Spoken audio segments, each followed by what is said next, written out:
এরকম কথাবার্তা ছিল।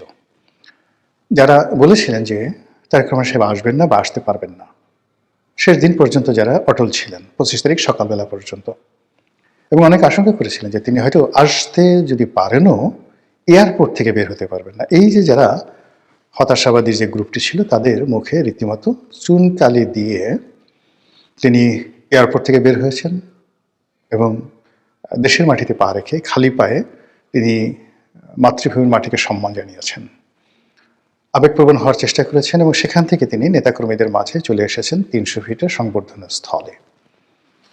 এবং দিনটি কোনো রকম নেতিবাচক কোনো বিষয় ছাড়া চমৎকারভাবে শেষ হয়েছে। আর এতে করে বিএনপি যারা সমালোচক তাদের রীতিমতো ঘুম হারাম হয়ে গেছে, যারা প্রতিদ্বন্দ্বী বিএনপির প্রতিদ্বন্দ্বী তাদের মন খারাপ হয়ে গেছে। আর তারেকবিহীন বাংলাদেশে যারা নানাভাবে ছড়ি ঘোরাতেন ক্ষমতার, তারা এখন নতুন করে ভাবছেন যে ছড়িটা বের করবেন কি করবেন না, করা ঠিক হবে কি হবে না ইত্যাদি নানা কথাবার্তা। এই গেল এক। 2 নম্বর হলো যে সুদূর প্রবাসী থেকে তারেক রহমান সাহেব যেভাবে দল চালিয়েছেন, সেই বাংলাদেশে অনেক অনেক ব্যক্তি তারা জনাব তারেক রহমান সাহেবের নাম ব্যবহার করে যে ফায়দা লোটার চেষ্টা করেছেন এবং কেবলমাত্র তারেক রহমান সাহেবের ভয় দেখিয়ে তারা যে আর্থিক সুবিধা নিয়েছেন, দুর্নীতি করেছেন, অনিয়ম করেছেন, কমিটি বিক্রি করেছেন, এরকম লোকজন রয়েছেন অনেক, যাদের বিরুদ্ধে অভিযোগের পাহাড়।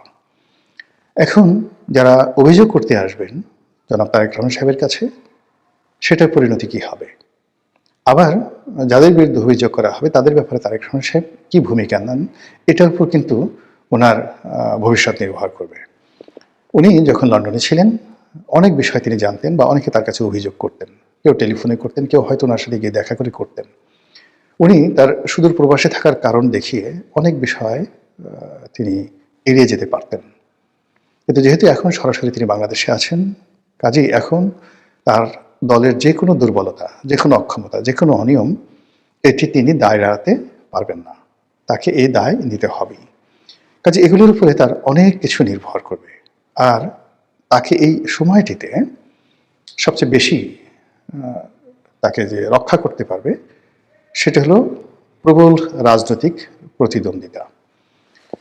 তিনি যদি রাজনৈতিকভাবে প্রতিদ্বন্দ্বিতার মুখোমুখি না হন, তার নেতাকর্মীরা যদি অবাধে বাংলাদেশে দাপট দেখাতে পারে, আপনি নিশ্চিতভাবে ধরে নিতে পারেন যে তাদের পরিণতি ছাত্রলীগ, যুবলীগ কিংবা আওয়ামী লীগের চাইতে 1000 গুণ খারাপ হয়ে যাবে, কোনো সন্দেহ নেই। এই জন্য হয় কি, যখন কোনো একটা সমাজে প্রতিযোগিতা না থাকে, আমাদের প্রকৃতিটাই কিন্তু আল্লাহ রাব্বুল আলামিন তৈরি করেছেন তাপ চাপ দিয়ে। অর্থাৎ আপনার চারিদিক থেকে বাতাসের চাপ থাকবে, মাটিতে আপনার একটা টান থাকবে, মাধ্যাকর্ষণ শক্তি থাকবে, মহাকর্ষণ শক্তি থাকবে, আকাশ থেকে টানতে থাকবে এবং আপনার শরীরটিকে আপনি ব্যালেন্সে রাখতে পারবেন। কিন্তু এই ব্যালেন্সটা যেখানে থাকে না, বাতাস থাকে না, আলো থাকে না, সেখানে মানুষ হাওয়ায় উড়তে থাকে চাঁদের দেশের মতন করে। এই জন্য আসলে শক্ত প্রতিদ্বন্দ্বী থাকা যে কোনো একজন মানুষের সফলতার জন্য সবচেয়ে ভালো। রাজনীতিতে সবসময় আপনি পৃথিবীর যত বিখ্যাত লোক দেখেন, সব লোকেরই রাজনৈতিকভাবে প্রবল প্রতিপক্ষ ছিল এবং এর জন্যই তারা ভালো করেছেন। শহীদ প্রেসিডেন্ট জিয়াউর রহমান জামানাতে তিনি যখন ক্ষমতায় এলেন, এখন প্রথম তার জন্য যে সমস্যা দেখা দিল সেটা হলো জাসদের বাড়াবাড়ি। অর্থাৎ 7ই নভেম্বরে যে বিপ্লবটি জাসদ করেছিল, তার জন্য তারা মনে করত যে জাসদই হলো এই আন্দোলনের মাস্টার মাইন্ড।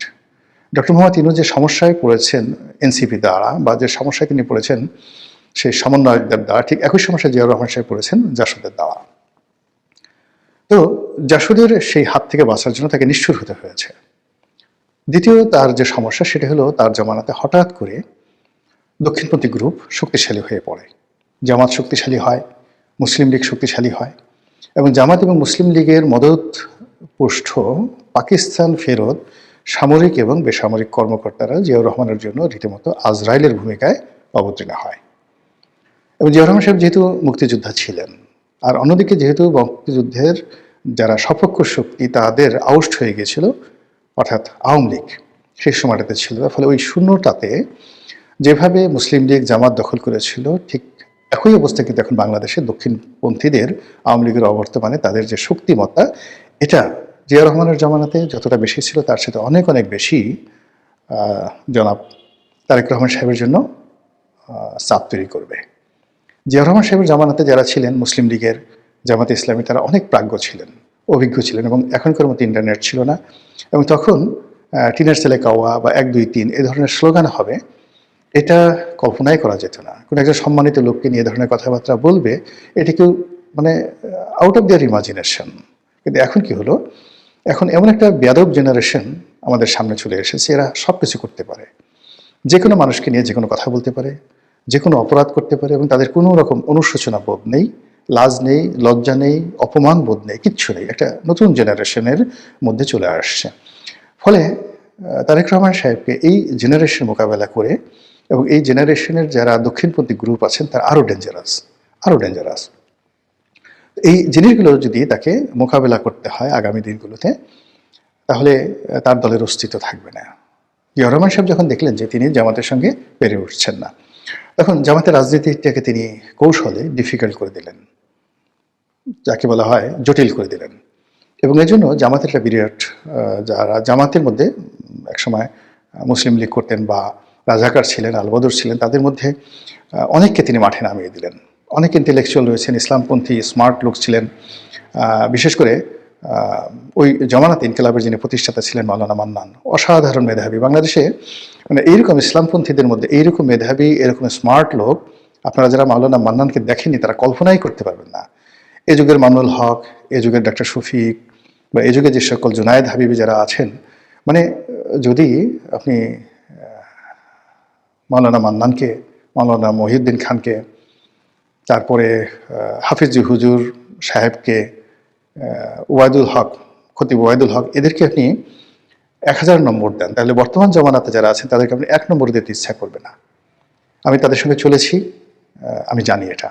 তাদের জ্ঞানের গভীরতা, তাদের চরিত্র, তাদের ব্যক্তিত্ব, তাদের ধন সম্পদ, তাদের ইন্টারন্যাশনাল কানেক্টিভিটি, এটা কল্পনাই করা যায় না এই যুগে যারা দক্ষিণপন্থী রয়েছে। তো সেই জমানাতে তিনি জনাব তারেক রহমান সাহেব মাওলানা মান্নানকে নামিয়ে দিলেন জামাতের বিরুদ্ধে, এবং অত্যন্ত ক্যানিং, যেটাকে বলে ইংরেজিতে ক্যানিং, চালাকি করে, বুদ্ধি খাটিয়ে মাওলানা মান্নান যেভাবে জামাতকে কোণঠাসা করেছিল, এবং সেটা যদি না করতেন জিয়াউর রহমান সাহেবের সঙ্গে, মানে জিয়াউর রহমান সাহেবের পক্ষে তখন জামাতকে মোকাবেলা করা সম্ভব ছিল না।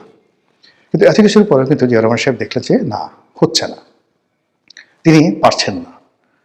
একদিকে জাসদ, অন্যদিকে সর্বহারা পার্টি, অন্যদিকে যাকে বলা হয় এই দক্ষিণপন্থী অসংখ্য গ্রুপ, তারপরে মুসলিম লীগ, তার নিজের দল, মানে অন্তত 100টি ধড়িবাজ গ্রুপ তৈরি হয়ে গেল। এর মধ্যে সেনাবাহিনীতে একটার পর একটা বিদ্রোহ, এবং সেনাবাহিনীর সেই বিদ্রোহের সঙ্গে সঙ্গে পার্বত্য অঞ্চলে সমস্যা দেখা দিল। তো এই অবস্থাতে তিনি মনে করলেন যে এখন শক্ত রাজনৈতিক প্রতিপক্ষ ছাড়া সম্ভব নয়। ফলে তিনি নিজে কিন্তু আওয়ামী লীগকে রিভাইভ করেছিলেন। এটা আওয়ামী লীগের জন্য নয়, তার নিজের জন্য। তারপর তিনি আওয়ামী লীগকে রিভাইভ করার পর দেখলেন যে আওয়ামী লীগ